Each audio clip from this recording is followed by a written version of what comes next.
Good morning, everyone. Today we're checking out a brand new video from the Food Theorist about the Born What You Eat diet. I've actually heard about that before with a few of my friends back in high school. Well, though none of them really had a lot of evidence it could work, and some had a lot of evidence it wouldn't. I mean, it did work. So right away, let's hop in and see what the theorist guys have to say about it. Let's go. Do you know what it Santi. takes to burn this, or this, or this? Oh, Okay, that last one just took Gandalf on a horse. But Amy and I spent days burning off every calorie we ate to see just how difficult it is to burn what we eat. And let me tell you, this may be the episode that ruins our friendship forever. oh no. Hello, Internet! Welcome to Food Theory, the show that's here to answer burning questions and burn some calories. And we're all out of calories. You see, the idea for that's today's bad. episode came from a trend I was seeing, including people darn near as handsome as I am, showing what it takes to burn off certain foods. And it got me thinking about my own eating habits and my own body, wondering if I'm really understanding what I'm taking in and what I'm burning off. To be clear, this isn't about dieting or weight loss, it's about being in tune with your nutrition regardless of what your goal is, whether it's to stay True. the same as you are, or maybe you are looking to gain or lose some weight. Whatever the case, the human body is a burning machine. And today we're Body putting is ourselves neutral, through negative? absolutely no fun at all to answer one simple question. How hard is it to burn what we eat? At first glance, it may not seem like a hard answer, but it's a lot more complicated than it seems. There's a number of factors that go into burning calories That's that can right. radically change from person to person. That's why I voluntold Amy to participate in this experiment Hey, look at that. Voluntold. I thought my family was the only one to use that saying. with me, to have male and female representatives, as well as someone with a vegetarian diet to see how that affects our goals. This is where I have to call out that this experiment is just me and her, because asking people to burn off everything they eat over the holidays apparently leads to my emails conveniently not being read until after we all got back from break. Thanks, Oh, whoops. guys. But we have a ways to go before we hop on our treadmill so that we can have breakfast, because we have to set some ground rules for this little experiment. First, we're not only eating what our watches say we burn during our exercise, because that would put us in a potential caloric deficit of thousands of calories. What do I Oh, mean that by ain't that? good. The short answer is you burn calories just by existing. The long answer is TDEE. That is true. And yeah, that is the long answer, despite the name. You see, TDEE stands for Total Daily Energy Expenditure, and it includes the calories Oh, your yeah. body burns through four major components: your basic body functions like breathing and your heart pumping, your Existing. digestion, your general movement throughout the day, and things like that That's weird right. noise Tom makes whenever he opens his mouth. You mean talking?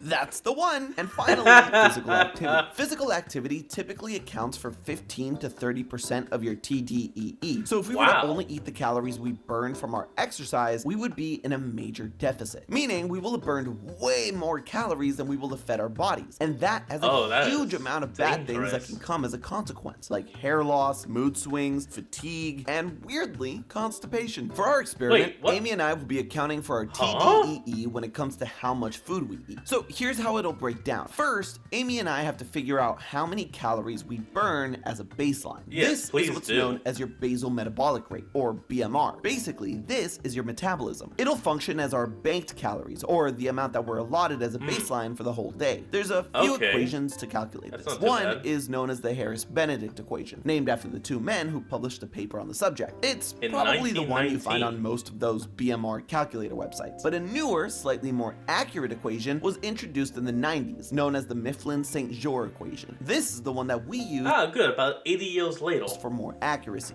That said, I cannot stress enough that these equations are solely estimations. They don't Which would and make can't sense. take into account things like health conditions, muscle mass, or body composition. So if you decide to do this for yourself, take it with a pile of salt, which is fine because hey, salt is 0 calories. So despite not being the most accurate Yeah, but that's also a hazard to your water intake. thing in the world, because of its widespread usage, we're implementing it in our experiment. For me, I calculated a BMR of 1,830. Amy came out to 1,320. You can see there's already a massive difference between the Yeah, two, and even though it may 510. sound like plenty, we were about to find out just how little it was. But you know what the best Oh, part of boy. this grueling experience was? Having Cook Unity take the guesswork of what I'd eat throughout this. Trust me, with how hangry and tired I was, Oh, that's the last useful. thing thing I wanted to do was go to the grocery store and cook for myself. Having meals delivered to my door and ready in minutes not only freed my time up for and more it's a treadmill kimchi bowl. walking, yippee, but it was just nice having nutritious and delicious meals that I didn't have to think about. I love Cook Unity because every dish is so different from the other and actually taste fresh and different. Not like some others that I've tried that all end up tasting like the same thing over and over. Plus, it's actually cheaper than groceries, so it was a win-win-win-win. Win? Was that 4 or 5 wins? 4. Well, here's the fifth. Each meal is made with quality ingredients and It's a prepared by award-winning win-win-win-win-win. chefs. And it doesn't matter if you'll eat anything like me or if you're a vegetarian like Amy. You can customize your meals to suit your nutritional and dietary needs. So that's actually a win-win-win-win-win-win. And if you want to make a win-win-win-win-win-win for yourself, make sure to go to the link in the description below and use the code FOODTheory to get 50% off your first order of these chef-made meals delivered fresh to your door. I'm not kidding or that's a exaggerating good when I deal. say these meals are packed with flavor. And who doesn't love saying win-win-win-win-win-win-win? So go to the description below and use the code FOODTheory to get 50% off your first order. Thank you again to Cook Unity for sponsoring today's episode. Now let's go back to feeling the burn. Like I mentioned before, BMR is only one of the 4 major components of TDEE. To get to that number, the commonly used equation is multiplying your BMR by your activity level. Problem is, this introduces a pretty big margin of error. Take me, for example. I work out 5 to 6 times a week. On paper, this puts me in the moderately active category. But considering I spend the rest of my day mostly at my desk toiling away at theories and creative insults and comebacks for my coworkers, it's more likely that I'm in the lightly active category. Depending on where you put yourself, the end result can vary by hundreds of calories. So, to be safe and hate ourselves a little bit more, we kept the activity level to the most modest level, which gave me a grand total of 2,196 calories and Amy 1,584. With that, we've got step 1 complete. We know how many calories the two of us are allotted for the day, and now begins the torture. So for the next 3 days, we're going to be looking at 3 different levels of caloric expenditure. First is going to be our normal one. That's our base, that's our maintenance level. So by the end of these 3 days, we're going to see what it takes to burn off what you eat and see the challenges At least it's only the 72 hours. obstacles that people may encounter when they want to maintain, lose, or gain weight. Starting at 500 calories below our banked calories meant I had about 1,700 to work with, while Amy had a measly 1,000. Immediately, I knew this was gonna be hard. I'm not someone that likes to eat a bunch in the morning. My breakfast usually consists of black coffee and a bowl. Yeah, I accidentally also kind of only eat once a day, which isn't very healthy at all.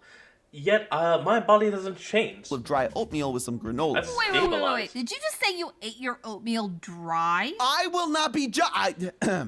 I will not be judged. Thank you very much. Yes, dry oatmeal with granola. It usually sets me back around 400 to 500 calories in total, which on a normal day sets me up nicely for the meals that I do like to eat a lot at. I'm so happy for you. Meanwhile, my morning coffee took up almost a fifth of what I had to work off for that entire day. No wonder you're so cranks. I heard that. Well, I said it loud. Anyway, for us to get food into our very hungry Oh boy, these two are like brother and sister. bellies, it only meant one thing: walking. Walking a lot. Oh, come on, Amy. Put a little oomph in your step. I will actually kill you. Check my lore. I will do it. The most difficult thing about being at a caloric deficit is that our bodies are designed to store food when they realize it's hard to find. Meaning that when your body is used to a certain amount of calories and it doesn't get them, it actually makes you hungrier. Stupid body. But as counterintuitive as it sounds, it makes sense. You see, when your body suddenly experiences a sudden and drastic drop in caloric intake, it increases the production of the hunger hormone, ghrelin. It does this to signal your brain that you need to eat more food to compensate for the shortage. For our ancestors, it motivated them to go out and hunt and gather some more. Unfortunately for us, it meant getting on our walking pads, and not at convenient times. 1 salad and 2 Uncrustables put me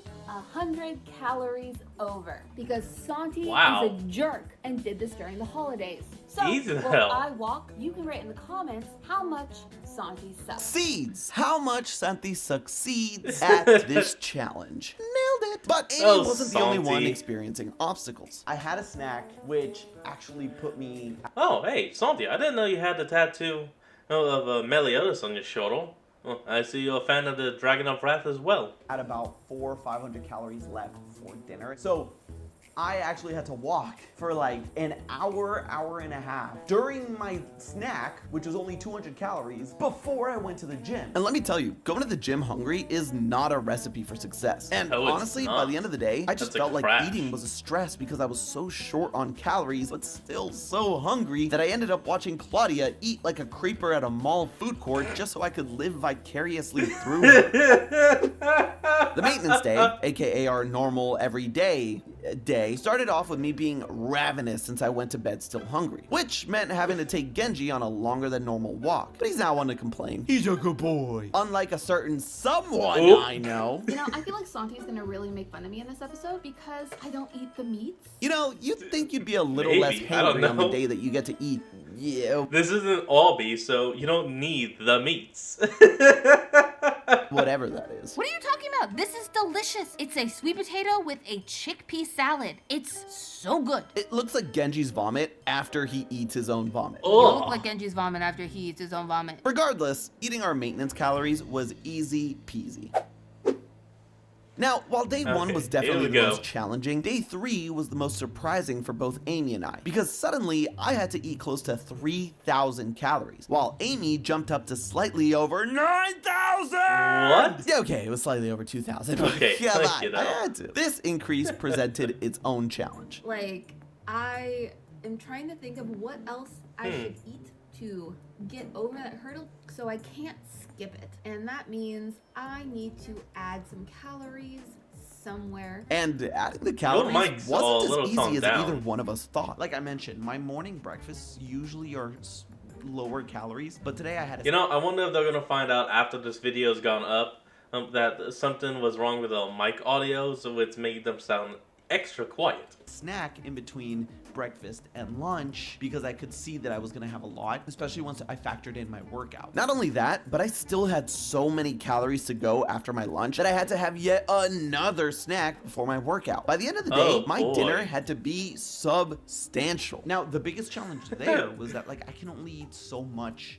in a meal, but having a little bit of dessert, not so healthy things in order to get to that upper range that I'm allotted for today. And I wasn't the only one having to dip my hand in the proverbial and literal cookie jar. So this is my final meal of the day, but since I have to go a little bit over, I will be indulging in some chocolate after this. I have some dark chocolate Ferrero Rochers in there, that's some good stuff. I'm going to eat as many as I need to hit that extra amount of calories. So, you know what? Thank you, Santi. Well, isn't she just peachy when her stomach is full? Duly noted. Full Amy equals happy. Hangry Amy equals Jack the friggin' Ripper. What seemed to be an exchange from day 1 ended up with both of us resorting to the less healthy but more calorically dense food options in order to get to our goal. It made me get a new appreciation for all those Marvel super hunks that say things like, oh, it's so much food you get tired of eating, blah, blah, blah, woe is me, I'm Wolverine. But it's true. By the end of our day, we were struggling to fit more calories into our mouths, especially quote-unquote healthy calories. So if you're someone that's looking to lose weight for whatever reason, the obstacle we found is that our bodies don't do well with cutting down on calories. Sure, they do adjust over time, but until then, it's hunger signals all day. Plus, for me, it meant a lack of motivation for things like going to the gym. And like we saw with Amy, it can mean sass and homicidal rage. Love you too, Santi. As for those who are looking to gain weight, maybe gain a little bit of mass, looking to get huge, looking to get bulky, looking to get swole, it's a very big challenge. Even 500 calories over our maintenance level every day, which leads to about a pound gain per week, is hard to go through day after day without resorting to those less than optimal foods. Especially if you're someone that likes moving around or going to the gym, since you need to make up for calories burned that way. And for me and Amy, one thing we both learned is that burning off what you eat is definitely not something you should force your coworker to do over the holidays. But hey, that's just a theory. A food theory. Buen provecho. Oh, that was an interesting way of saying bon appetit. It must have been his original language. Anyway, folks, that's going to be the end of today's episode. I hope you all enjoyed this. Remember to like, comment, and subscribe for more. Link to the original will be in the description below. And I'll see y'all next time when we flick back on. Until then, this is Fox, signing out. Peace.